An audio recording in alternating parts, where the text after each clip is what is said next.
नमो नमः। मैं डॉक्टर हेमलता शर्मा, सहायक आचार्य संस्कृत, राजकीय स्नातकोत्तर महाविद्यालय बयाना। बच्चों, हम धैर्य पद्धति का अध्ययन कर रहे थे। उस धैर्य पद्धति के अंतर्गत ही कवि ने प्रस्तुत पद्य में शील की रक्षा करना आवश्यक है, इससे अनेक लाभ होते हैं, उसके विषय में निर्देशित किया है, बताया है।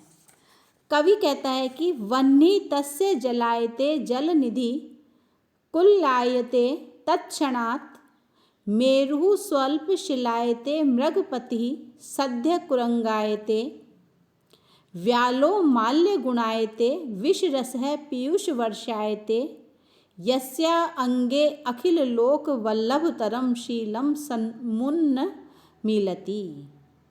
यस्या अंगे अर्थात जिसके अंग में, जिस पुरुष के शरीर में, अंग में अखिल लोक वल्लभतरम, अखिल यानी संपूर्ण लोक संसार के जो वल्लभ हैं, प्रिय हैं, प्रिय में भी अति प्रिय, वल्लभतरम अति प्रिय, जो शील है, सदाचार है, समुन्मीलति उन्मिलित होता है, प्रकट होता है। तो यहाँ बताया गया कि वह्नि तस्य जलायते, जो सद आचरण से युक्त है, जो व्यक्ति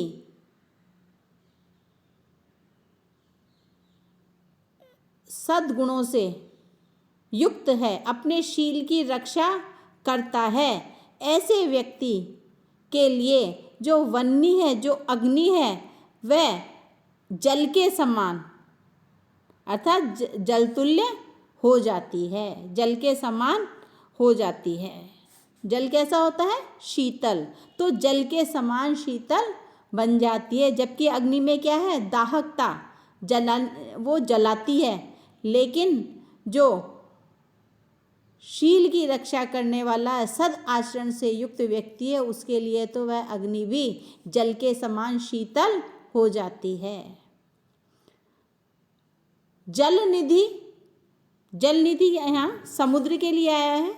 तत्क्षणात्, उसी क्षण, कुल्लायते अर्थात कुल्लायते एक छोटी सी नदी नहर के समान बन जाती है। और मेरु, जो सुमेरु पर्वत है, स्वल्प छोटी सी, शिलायते शिला के समान, शिला जैसा चट्टान के समान बन जाता है। मृगपति सद्य कुरंगायते, जो मृगपति है अर्थात जो सिंह है, वो सद्य शीघ्र ही कुरंगायते मृग जैसा बन जाता है, अर्थात भोला भाला सरल स्वभाव वाला हो जाता है।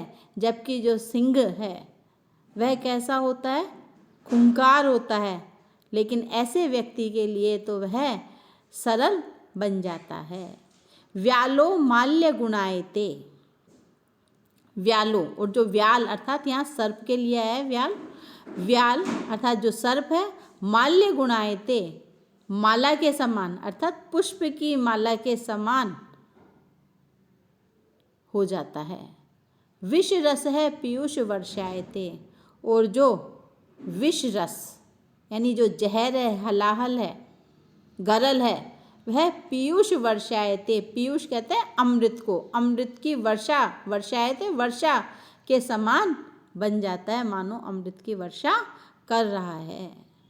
तो यहाँ जो शीलवान व्यक्ति है, जो सदाचारी व्यक्ति है, उसके लिए जो विषम परिस्थितियां हैं वो भी उसके अनुकूल बन जाती है, ऐसा यहाँ कवि कहना चाहता है। वह जो शीलवान व्यक्ति है, उसके लिए कोई भी पदार्थ या कोई भी कार्य दुर्लभ या दुसाध्य नहीं होता है। वह सब कुछ करने तथा सब कुछ प्राप्त करने में समर्थ होता है। उसके लिए तो अति भयानक जीव भी कोमल स्वभाव वाले बन जाते हैं। दुसाध्य जो पदार्थ है वो भी सरलता से प्राप्तव्य अर्थात सरलता से प्राप्त होने योग्य बन जाते हैं। अग्नि जैसा दाहक पदार्थ जल के समान शीतल हो जाता है। सुदुस्तर जो समुद्र है, जिसको तैरकर पार करना बड़ा कठिन है, आसान नहीं है, ऐसा वह समुद्र भी उसके लिए एक छोटी सी नहर जैसा प्रतीत होता है, लगने लगता है।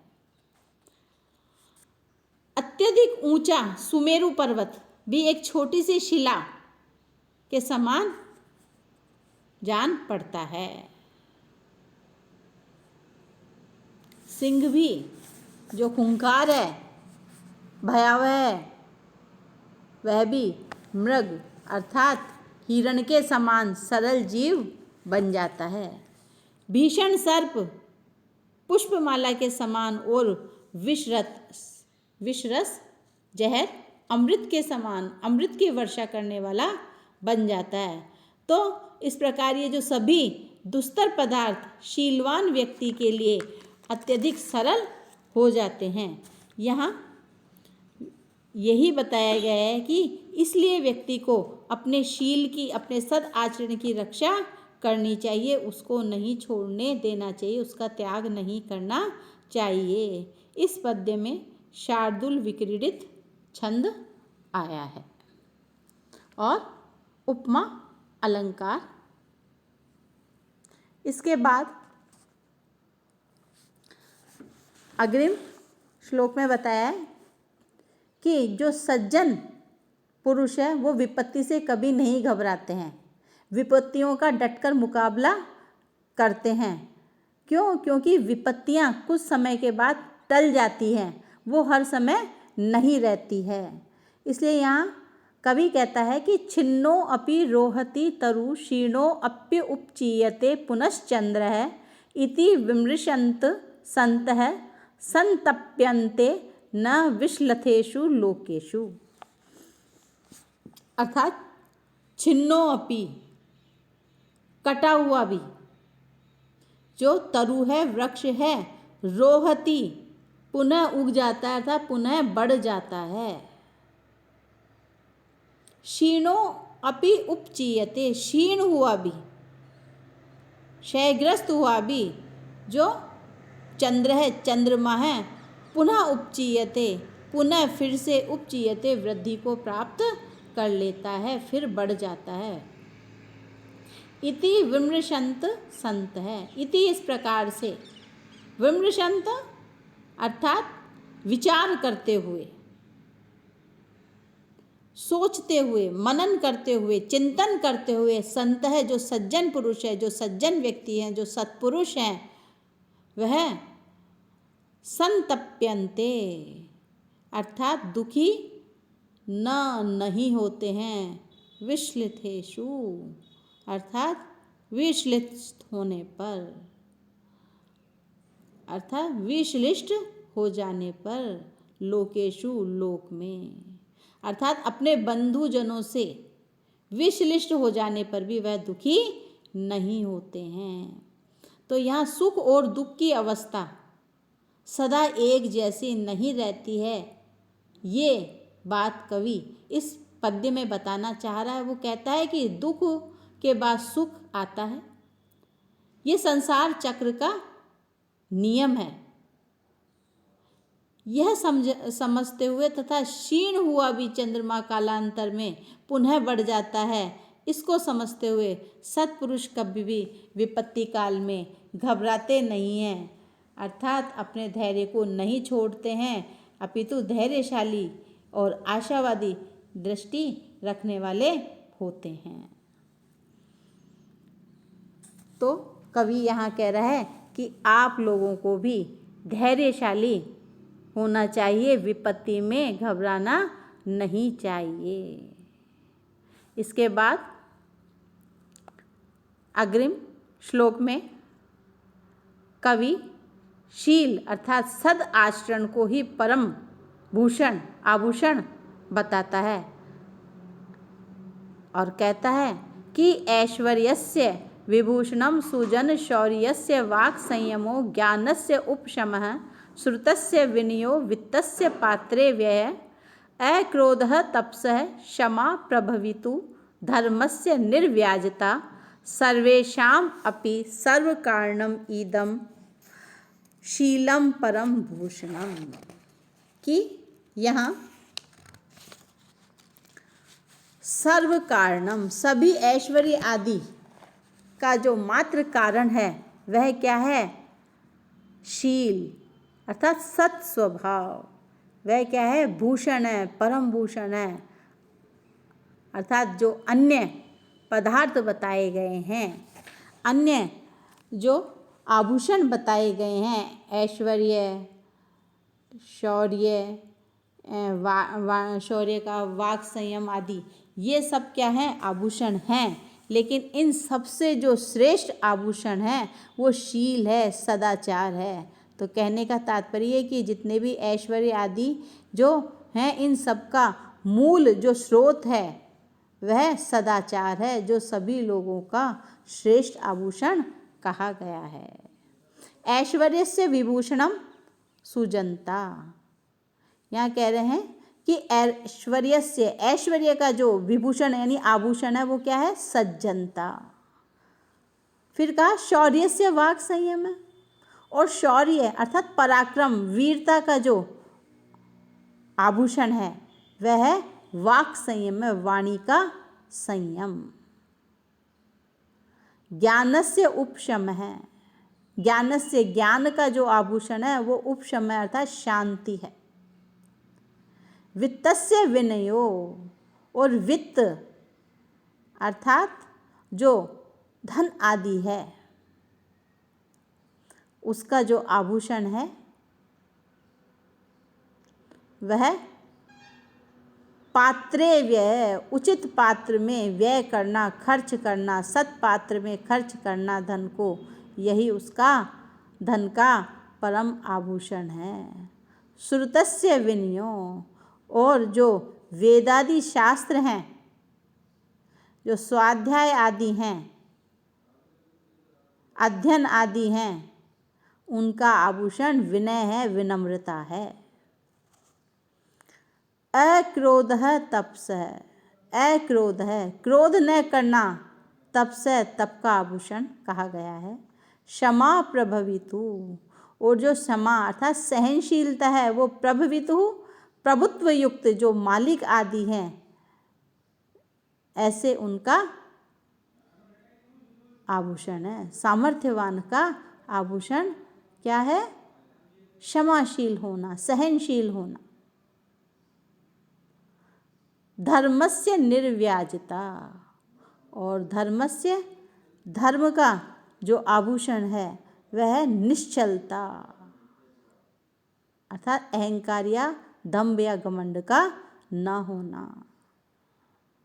सर्वेषाम अपि, सभी का, सर्व कारणम इदम, सर्व कारणम सारी उपलब्धियों का जो हेतु है, इदम यह, शीलम परम भूषणम, ये जो शील है, जो सदाचार है, सद आचरण है, यही परम भूषण श्रेष्ठ आभूषण है, अलंकार है। इस पद्य में मनुष्य की वास्तविक शोभा किससे होती है उसको बताया। तो उसने बताया कि सदाचार से ही व्यक्ति की वास्तविक शोभा होती है, और इसी को संदर्भ में रखते हुए अन्य और गुणों की चर्चा करता हुआ कवि कहता है कि सज्जनता से ऐश्वर्य की शोभा बढ़ती है। दुर्जन एवं अभिमानी व्यक्ति का ऐश्वर्य तिरस्करणीय, तिरस्कार करने योग्य होता है। पराक्रमी व्यक्ति आत्मश्लाघा नहीं करता है, आत्म प्रशंसा नहीं करता है। ज्ञानी व्यक्ति शांत रहता है, यही उसका आभूषण है, शांति। विद्वान व्यक्ति में नम्रता होनी चाहिए, और जो नम्र होता है ये नम्रता ही उसका विद्वान व्यक्ति का आभूषण है। दर्पांधता से पराक्रम और ज्ञान एवं विद्या का मूल्य घट जाता है। उचित स्थान पर व्यय या खर्च धन की शोभा बढ़ाता है। अक्रोध तपस्या का, अर्थात जो व्रत उपवास नियम आदि हैं, इनका जो आभूषण है वो क्रोध न करना। क्षमा समर्थ पुरुष का, अर्थात जो सामर्थ्यवान है, यदि वह क्षमाशील होता है तो यह उसका आभूषण कहा गया है। तथा निश्चलता धर्म का आभूषण होती है। धर्म के नाम पर पाखंड एवं संकीर्ण भावना का प्रसार वर्तमान स्थिति में अधिक दिखाई देता है। वास्तव में ऐसा आचरण धर्म नहीं कहा जा सकता। धर्म में निश्चलता आवश्यक होती है। ऐसे समस्त गुणों का जो उत्स है वो सदाचार है।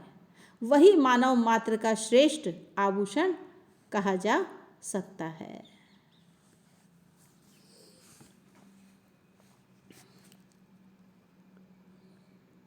यहाँ इस पद्य में शार्दूल विक्रीडित छंद आया है।